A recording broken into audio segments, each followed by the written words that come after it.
ఆర్య వలస సిద్ధాంతం, ఆర్య ద్రవిడ సిద్ధాంతం.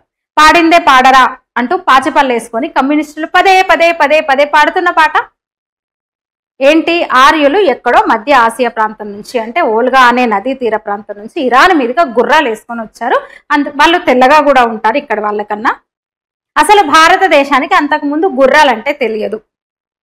ఎవరు చెప్పారు ఇది? ఈ ఆర్య సిద్ధాంతాన్ని ముందుకు తెచ్చిన పాశ్చాత్యుడు ఎవడో, పాశ్చాత్య చరిత్రకారుడు ఎవడో చెప్పాడు. దాన్ని వీళ్ళు ఇప్పటికీ వల్లె వేస్తుంటారనమాట. అంత వట్టిదే, ఆర్య ద్రవిడ సిద్ధాంతం అనేది వట్టిదే అని చరిత్రకారులు పరిశోధకులు తేల్చిన తర్వాత కూడా అదే పాట పదే పదే పాడుతుంటారు, అదే మాట పదే పదే చెప్తూ ఉంటారు. అయితే దాని మీద తాజాగా మరొక పరిశోధన అనొచ్చు.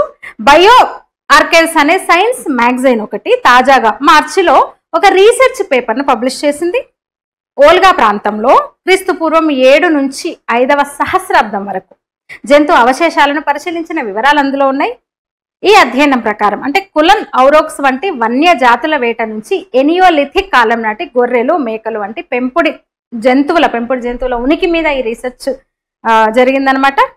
అంతేకాదు అక్కడ సమాధులలో గుర్రపు ఎముకలు దొరకలేదు. పోనీ ఆ తర్వాత వచ్చిన కాటకాంబ్, పోల్టౌకా సంస్కృతుల కాలం నుంచి కూడా సమాధులలో గుర్రపు ఎముకలు అవశేషాలు లభించలేదు.